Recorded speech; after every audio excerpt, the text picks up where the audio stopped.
నమస్కారం. తులసి న్యూస్ కు స్వాగతం. ముందుగా హెడ్లైన్స్.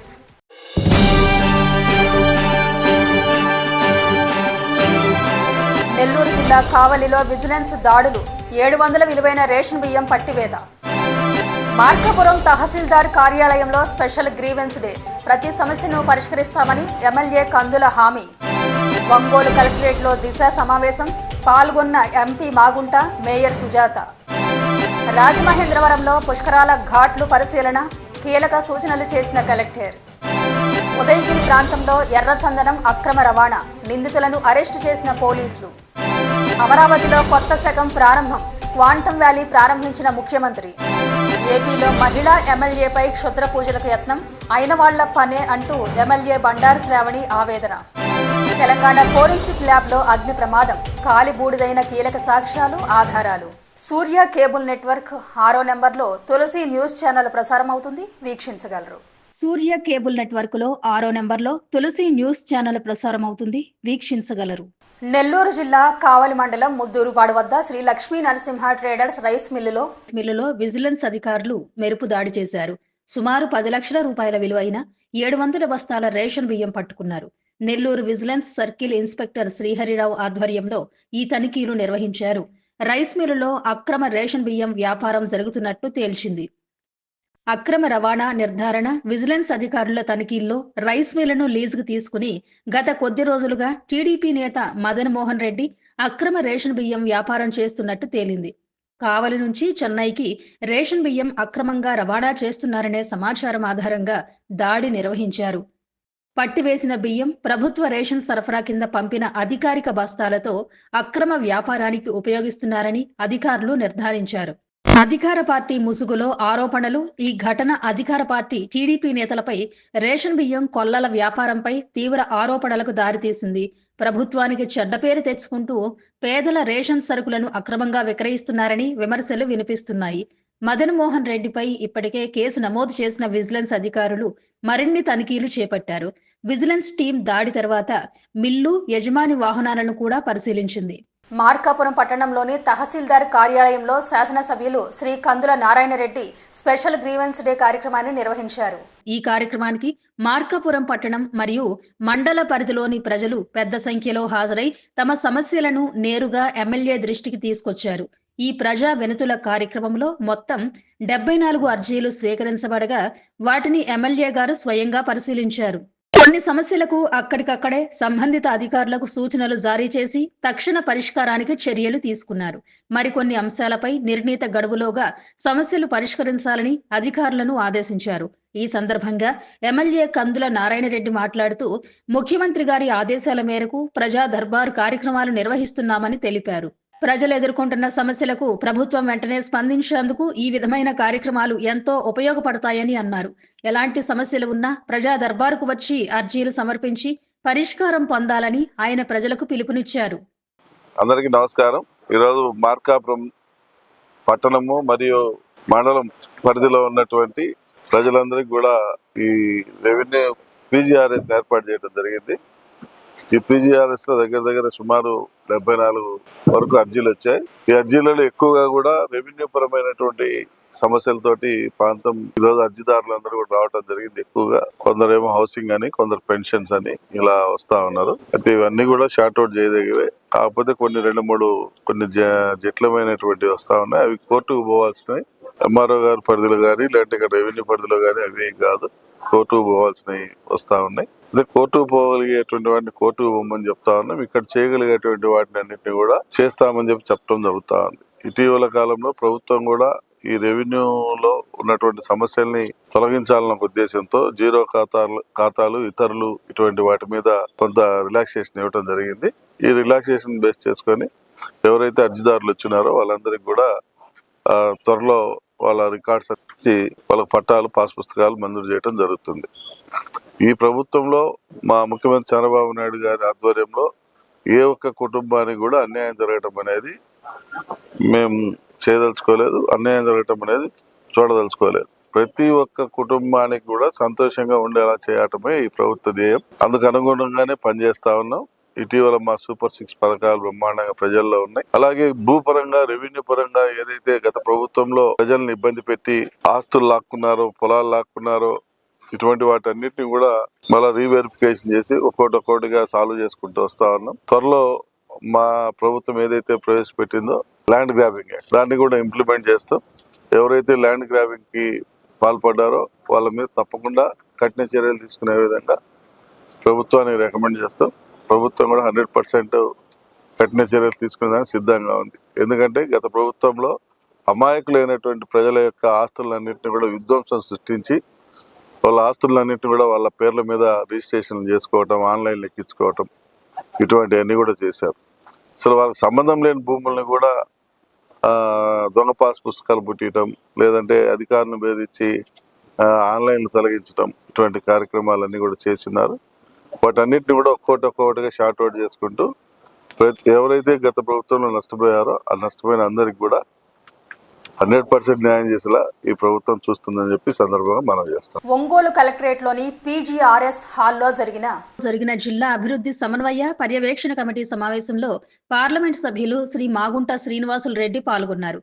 కేంద్ర ప్రభుత్వ పథకాలు సక్రమంగా అందుతున్నాయో లేదో సమీక్షించారు. కేంద్ర నిధులను సద్వినియోగం చేసుకోవాలని సూచించారు.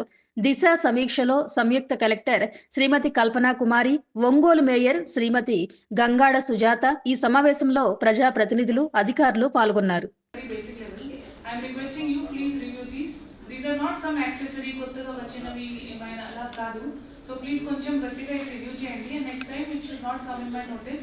We will start reviews very soon. So all these issues that they are mentioning, these are very basic issues. Cleanliness, ఇదిగా వెంకపంపులపాలెంలో స్కూలు హై స్కూల్ కి అప్గ్రేడ్ అయింది మేడం. అయితే స్కూల్ అయితే ఏమీ బాగాలేదు. అక్కడ కనీసం టాయిలెట్ సరిగా లేవు, అనేక వంట చేసుకోవడానికి ఫెసిలిటీ లేదు, పిల్లలు కూర్చోడానికి కూడా అవకాశం లేదు. నేను అక్కడ నాడు నేడులో గతంలో బిల్డింగ్ శాంక్షన్ అయింది కానీ అది కన్స్ట్రక్షన్ పూర్తి అవ్వలేదు. అందుకని నేను మన దాంట్లో మళ్ళీ జడ్పీకి కూడా పెట్టున్నాను, టెండర్లు పెట్టమని చెప్పేసి ప్రపోజల్ పెట్టాము. అది అంతా జరిగి ఇంచుమించుగా 1 year అవుతుంది. ఈ 1 year నుంచి కూడా ఏ రకమైన ఇంప్లిమెంట్ లేదు. అసలు నేను CEO గారిని అడిగితే మా ఫోన్ లిఫ్ట్ చేయరు. తర్వాత ఇంకెవరంటే లీవ్ లో ఉన్నారని చెప్తారు, ఇంకేం మాట్లాడితేనేమో జరుగుతుందని చెప్తారు. ఈ రోజు మనం ప్రకాశం జిల్లా Disha committee, government of ministry of rural development, government of India వారు district development coordination and monitoring committee meeting అనేది గౌరవ పార్లమెంట్ సభ్యుల చైర్మన్షిప్ లో కలెక్టర్ గారు, మంత్రివర్యులు, గౌరవ శాసనసభ్యులు, దిశ కమిటీ సభ్యులు, ప్రజాప్రతినిధులందరూ కూడా అంటే ఎంపీపీలు, జడ్పీటీసీలు కూడా కలిసి ఈరోజు ఒంగోలు పట్టణంలో మనం సక్సెస్ఫుల్గా కూడా జరుపుకున్నాం. పలు అంశాలు దాదాపు 26 సబ్జెక్ట్స్ అనేది మనం ఎంపిక చేసుకొని, ఇవన్నీ సెంట్రల్లీ స్పాన్సర్డ్ స్కీమ్స్. ముఖ్యంగా రాష్ట్ర ప్రభుత్వం ఉన్న స్కీమ్స్ అంటే మన DRC, డిస్ట్రిక్ట్ రివ్యూ కమిటీ అనేది మనం పెట్టుకుంటూ వస్తుంటాం ఇన్ఛార్జ్ మినిస్టర్ గారి నాయకత్వంలో. అదేవిధంగా ఈ దిశ కమిటీ అంటే సెంట్రల్ గవర్నమెంట్ ద్వారా రాష్ట్ర ప్రభుత్వానికి వస్తున్న నిధులను గురించి ఏ విధంగా దానిని యూటిలైజేషన్ జరుగుతున్నాయి, సబ్జెక్ట్లో కూడా ఇన్వాల్వ్మెంట్ ఏమిటి, ఎంత ఫండ్స్ వస్తున్నాయి, ఏ విధంగా యూటిలైజ్ అవుతున్నాయి అనేది మనం ఇప్పుడు క్షుణ్ణంగా కూడా డిస్కస్ చేసుకోవడం కూడా జరిగింది. గౌరవ సభ్యులు చాలామంది కూడా వారి సమస్యలన్నీ కూడా ఈ సభకు ముందు కూడా తీసుకురావటం కూడా జరిగింది. సజెషన్స్ కూడా చాలామంది ఇచ్చారు. అన్ని డిపార్ట్మెంటల్గా కూడా చాలా మంచి డిస్కషన్ జరిగింది. హానరబుల్ జాయింట్ కలెక్టర్ గారు కూడా, కల్పనా కుమారి గారు కూడా జాయిన్ కావటం అనేది సంతోషం. అది కొత్తగా వారు జిల్లాకు కూడా రావటం, అందులో ప్రథమంగా ఈ దిశ మీటింగ్లో కూడా వారు పార్టిసిపేట్ చేయడం అనేది కూడా ఆనందదాయకం. రాబోయే రోజుల్లో ఇంకా ప్రకాశం జిల్లాలో అభివృద్ధి చేసుకునే దాని కొరకు కేంద్ర ప్రభుత్వం ద్వారా అధిక నిధులు, అంటే కేంద్ర ప్రభుత్వ సంస్థలు అనేది కూడా రైల్వేస్ ఉన్నాయి, నేషనల్ హైవేస్ ఉన్నాయి, టెలికమ్యూనికేషన్ ఉన్నాయి, అటువంటివన్నీ కూడా అంటే రాష్ట్ర ప్రభుత్వం ద్వారా ఎక్కువగా సంబంధాలు అనేది కూడా లేని డైరెక్ట్గా ఫండ్స్ అనేది వచ్చాయి. ఇవన్నీ కూడా ఈ డిపార్ట్మెంట్స్ ఉన్నాయి కాబట్టి అవి మనం ముఖ్యంగా కూడా మనం ఇవి కూడా పరిగణనలో కూడా తీసుకొని ఈరోజు డిస్కస్ చేయడం కూడా జరిగింది. చక్కటి మీటింగ్ అది. ఈ మీటింగ్ అనేది కూడా చాలామంది అందరూ కూడా ఇన్వాల్వ్ అయ్యి ఇంత సమయం కూడా తీసుకోవటం అంటే ప్రతి ఒక్కరి ఈ సమావేశానికి ఇచ్చిన ప్రతి ఒక్క సభ్యులందరూ కూడా పూర్తిగా కూడా వారికి థ్యాంక్స్ కూడా చెప్తూ, ప్రత్యేకంగా మా ఒంగోలు మేయర్ గారు కూడా అంగాడి సుజాత గారు అయితే వారు చాలా పలు అంశాలను కూడా సభ ముందు కూడా తీసుకొచ్చి అధికారుల ద్వారా ఇవన్నీ కూడా సమాధానాలు తీసుకురావటం కూడా వారిని ప్రత్యేకంగా కూడా అభినందిస్తూ, ఇటువంటి ఈ ప్రగతి సాధనలో ప్రకాశం జిల్లాలో మంత్రివర్యులు, గౌరవ శాసనసభ్యులు, మేయర్ గారు అందరూ కూడా ముందుంటాం అనేది కూడా మరొకసారి మీకు తెలుపుకుంటూ, ఒంగోలు ఎంపీగా ఈ దిశ కమిటీని మీటింగ్ చేసుకున్నందుకు నేను మాగుంట శ్రీనివాసరెడ్డిగా కూడా ఆనందంగా భావిస్తున్నానని తెలుపుకుంటూ సెలవు తీసుకుంటాం. జై. రాజమహేంద్రవరంలో పుష్కరాల నిర్వహణకు సంబంధించి జిల్లా కలెక్టర్, ఎస్పీ, మున్సిపల్ కమిషనర్ కలిసి ఘాట్లను పరిశీలించారు. పుష్కరాలకు వచ్చే భక్తులకు ఎలాంటి ఇబ్బందులు కలగకుండా అవసరమైన ఏర్పాట్లు సమీక్షించారు. భక్తుల రాకపోకలు, భద్రతా చర్యలు, పారిశుద్ధ్య నిర్వహణ, త్రాగునీటి సరఫరా వంటి అంశాలపై అధికారులతో చర్చించారు. ముఖ్యంగా గోదావరి ఘాట్ల వద్ద సౌకర్యాలు మెరుగుపరచాలని, రద్దీని నియంత్రించేందుకు తగిన చర్యలు తీసుకోవాలని సూచించారు. పుష్కరాల సమయంలో అన్ని శాఖలు సమన్వయంతో పనిచేసి కార్యక్రమాన్ని విజయవంతం చేయాలని ఆదేశించారు. భక్తులకు సురక్షితమైన, సౌకర్యవంతమైన వాతావరణం కల్పించడమే లక్ష్యమని అధికారులు తెలిపారు. ఎర్రచందనం స్మగ్లింగ్ పై పోలీసులు కీలక చర్యలు చేపట్టారు. ఉదయగిరి ప్రాంతంలో అక్రమంగా ఎర్రచందనం తరలిస్తున్న ముఠాపై ప్రత్యేక నిఘా పెట్టిన అధికారులు పక్కా సమాచారంతో దాడులు నిర్వహించారు. ఈ దాడుల్లో భారీగా ఎర్రచందనం దుంగలను స్వాధీనం చేసుకోవడంతో పాటు స్మగ్లింగ్ లో పాల్గొన్న పలువురు నిందితులను అదుపులోకి తీసుకున్నారు. ప్రాథమిక విచారణలో నిందితులు అటవీ ప్రాంతాల నుంచి ఎర్రచందనాన్ని అక్రమంగా తరలించి ఇతర రాష్ట్రాలకు పంపించే ప్రయత్నం చేస్తున్నట్లు అధికారులు గుర్తించారు. ఈ స్మగ్లింగ్ వెనుక ఉన్న కీలక వ్యక్తులపై కూడా దర్యాప్తు కొనసాగుతుందని పోలీసులు తెలిపారు. అందరికీ నమస్కారం అండి. నెల్లూరు జిల్లా Kavali sub division Udayagiri circle inspector అయిన నేను, మా ఉదయగిరి SI1 ఇంద్రసేనారెడ్డి గారు, ఉదయగిరి SI2 సేనయ్య, మేము ఈరోజు ఉదయగిరి పోలీస్ స్టేషన్కి సంబంధించి గత నెల 20వ తారీఖున ఉదయగిరి మండలం ఆర్లపడియ ప్రాంతంలో ఉదయాన్నే ఒక 30 లాక్స్ అశోక్ లైలాండ్ దోస్తు వెహికల్లో అక్రమంగా ఆర్లపడియ ఫారెస్ట్ ఏరియా నుంచి ఆ చెట్లను నరికి ఆ దొంగలను అక్రమ రవాణా చేయబోతూ ఉండగా మాకు రాబడిన సమాచారం మేరకు వాటిని పట్టుకొని కేసు రిజిస్టర్ చేయడం జరిగింది. ఆ రోజు ఆ వెహికల్తో పాటు ఒక 30 లాక్స్ 30 ఎర్రచందనం దొంగలు, ఒక వెహికల్ దొరకడం జరిగింది. దాంతోపాటు కొంతమంది ఎవరైతే ఉన్నారో వాళ్ళు ఆ రోజు పారిపోవడం జరిగింది.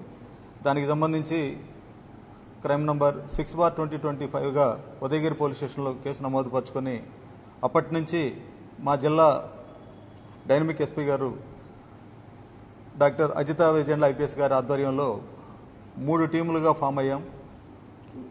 ఒక చిన్న విన్నపం పత్రికా ముఖంగా పోలీసు వారే పుష్పాలని కొన్ని రకాలుగా కొంచెం విమర్శిస్తూ రీసెంట్గా కొన్ని చూసాము.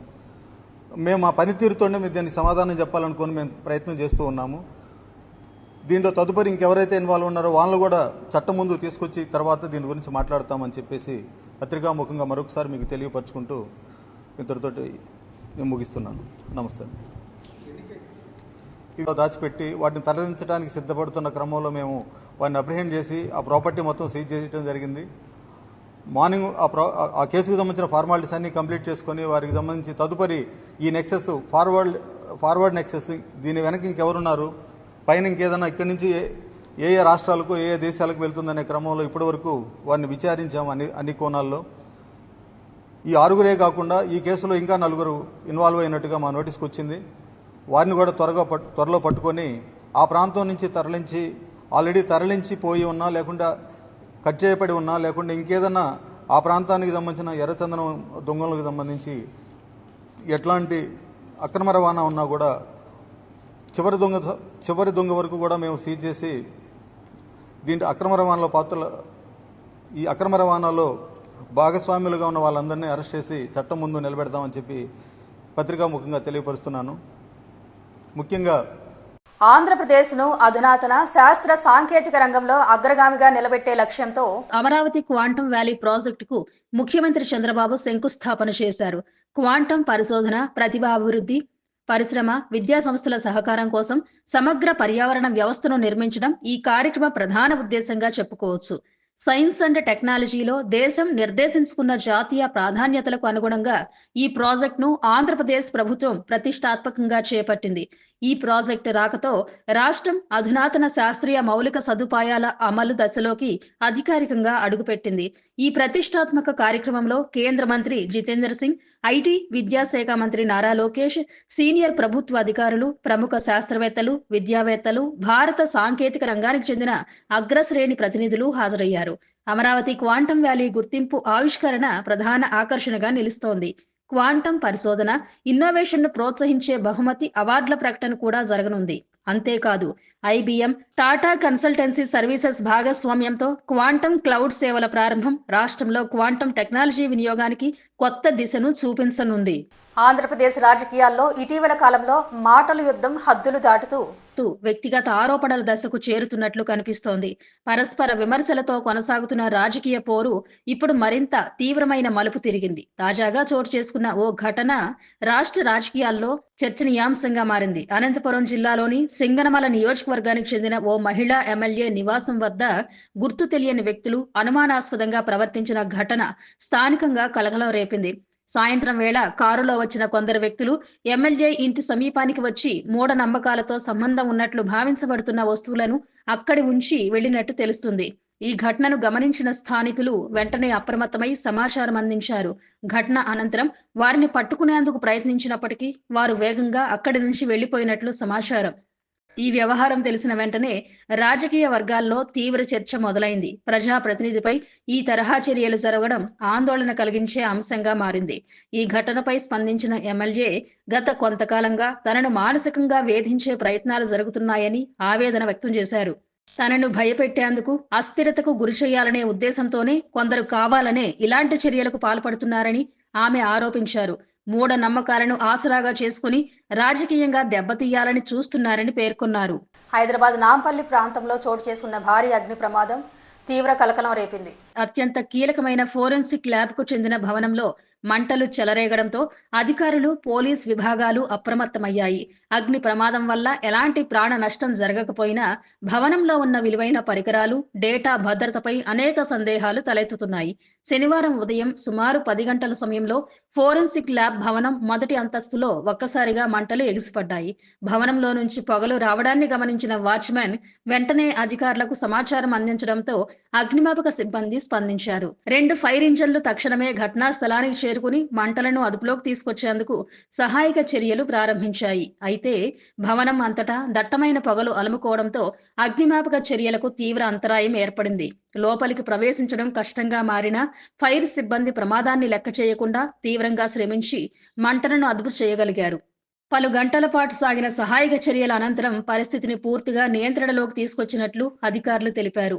ఈ ఫోరెన్సిక్ ల్యాబ్ భవనం అత్యంత కీలకమైంది కావడం గమనార్హం.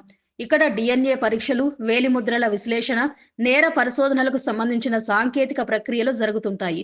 ముఖ్యంగా మొదటి అంతస్తులో కంప్యూటర్లు, సర్వర్లు, అలాగే ఫోరెన్సిక్ పరీక్షలకు ఉపయోగించే రసాయనాలు నిల్వ ఉంటాయి. అగ్ని ప్రమాదం కారణంగా ఈ పరికరాలకు నష్టం వాటిల్లినట్లు తెలుస్తోంది. అత్యంత ఆందోళన కలిగిస్తున్న అంశం ఏంటంటే కొన్ని కీలక కేసులకు సంబంధించిన ఫోరెన్సిక్ నివేదికలు అగ్నికి ఆహుతైనట్లు సమాచారం. అలాగే సంచలనం సృష్టించిన ఫోన్ ట్యాపింగ్ కేసుకు సంబంధించిన హార్డ్ డిస్కులు కూడా ఇదే భవనంలో ఉన్నాయన్న వార్తలు వెలువడుతున్నాయి. అయితే అవి పూర్తిగా సురక్షితంగానే ఉన్నాయా లేక దెబ్బతిన్నాయా అన్న విషయంపై అధికారుల నుంచి ఇంకా స్పష్టత రావాల్సి ఉంది. సింగరాయకొండ మండలం శానంపూడిలో పట్టాదారు పాస్ పుస్తకాల పంపిణీ కార్యక్రమం స్వర్ణ గ్రామం కార్యాలయం ప్రారంభోత్సవంలో మంత్రి డోలా శ్రీ బాల వీరాంజనేయ స్వామి పాల్గొన్నారు. ఈ సందర్భంగా ఆయన మాట్లాడుతూ గత వైసీపీ ప్రభుత్వ హయాంలో పబ్లిసిటీ కోసమే పాస్ పుస్తకాలపై అప్పటి ముఖ్యమంత్రి ఫోటోలు ముద్రించి ప్రజాధనం దుర్వినియోగం చేశారని ఆరోపించారు. ప్రస్తుతం రాజముద్రతో రైతులకు పాస్ పుస్తకాలు అందిస్తున్నామని తెలిపారు. అలాగే శ్రీవారి ప్రసాదం నెయ్యిలో కల్తీ అంశాన్ని ప్రస్తావిస్తూ నాటి టీటీడీ చైర్మన్ ఒప్పుకున్నారని, అయినా వైసీపీ నేతలు బాధ్యత తప్పించుకుంటున్నారని విమర్శించారు. పరామర్శల పేరుతో బల ప్రదర్శనలు చేయడం వల్ల ప్రాణ నష్టం జరుగుతుందని పేర్కొన్నారు. గతంలో టీడీపీ నాయకులపై అక్రమ కేసులు పెట్టారని, ప్రస్తుతం కూటమి ప్రభుత్వం ప్రజాస్వామ్యబద్ధంగా పాలన సాగిస్తుందని మంత్రి తెలిపారు. దీని మీద రాజముద్ర ఇదే రంగు ఇదే పుస్తకాలు పంపిణీ చేశాము. తర్వాత వచ్చిన ప్రభుత్వం ఆ రోజున ముఖ్యమంత్రి ఫోటోలు పిచ్చితో వీటి నిండా తన ఫోటోలు పెట్టుకున్నారు. లోపలంతా కూడా ఆయన ఫోటోలు పెట్టుకున్నారు.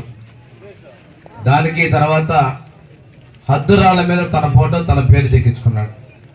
దీనికి దాదాపుగా 100 కోట్ల రూపాయలు ఖర్చు అయ్యింది.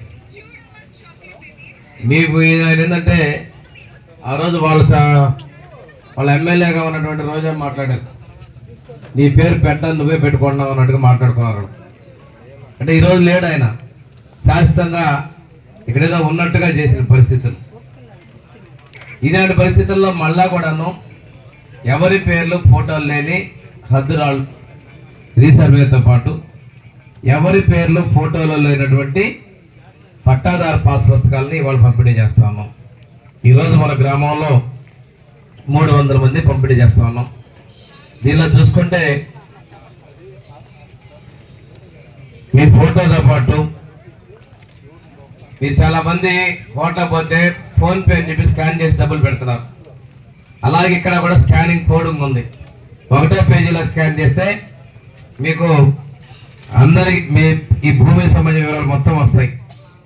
తర్వాత 2వ పేజీలో కూడా చేస్తే మీకు ఏ సర్వే నంబర్లో ఎంత భూమి ఉందో వస్తుంది.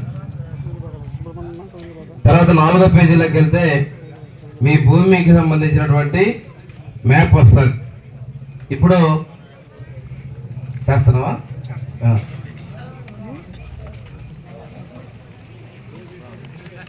ఒక బుక్ స్కాన్ చేస్తాను, నాకు తెలియదు ఆ రైతు ఎవరో. ఆ రైతు పొలం ఎక్కడుంది ఇక్కడ నేను చెప్తాను, మీకు ఎలా వెళ్ళాలి ఇక్కడి నుంచి కూడా చెప్తాను. నేను స్కాన్ చేస్తే ఫోన్లో నేను చదువుతున్న పేరు అది గడిపేరు సుబ్బారావుది, శారంపూడి గ్రామం, GPS సహా ఆ భూమి ఎక్కడుందో కూడా ఫోన్లో. ఇందాక ఆర్డీఓ గారు చెప్పారు, అమెరికా వాళ్ళ పిల్లవాళ్ళు ఆస్తి ఎక్కడ ఉందో మీరు కొనిపెట్టిన ఆస్తి చూసుకోవడానికి నేరుగా కూడా వాళ్ళ భూమిలోకి పోయే విధంగా అది చేసి పెట్టారు. ఇవన్నీ కూడా ఈ భూమికి వెళ్ళేదానికి కూడా మనం వెళ్తుంటే దారి మీరు ఎటు పక్క కుడి పక్క తిరుగు నేరుగా చేలా దేశం ఇదే మీ చేయాలని చూపిస్తాను స్కాన్ చేసుకొని వెళ్తే. ఇలాగా ఎవరు కూడా దీన్ని మోసం చేయకుండా నేరుగా వెళ్ళే విధంగా దీన్ని ఏర్పాటు చేయడం జరిగిందని కూడా మీకు తెలియజేసుకుంటూ, పాస్ పుస్తకాలే కాకుండా ఆ పట్టాల్లో మళ్ళా మీరు ఏదన్నా ఉంటే మీరు మార్పు చేసుకునే విధంగా మాత్రమే హక్కు కల్పించడం జరిగింది. ఇంకో విషయం తీసుకుంటే ప్రభుత్వం వచ్చిన తర్వాత ప్రతి అభివృద్ధిని సంక్షేమం అందిస్తున్నారు. సూర్య కేబుల్ నెట్వర్క్ 6వ నెంబర్లో తులసి న్యూస్ ఛానల్ ప్రసారం అవుతుంది, వీక్షించగలరు. సూర్య కేబుల్ నెట్వర్క్ లో 6వ నెంబర్లో తులసి న్యూస్ ఛానల్ ప్రసారం అవుతుంది, వీక్షించగలరు.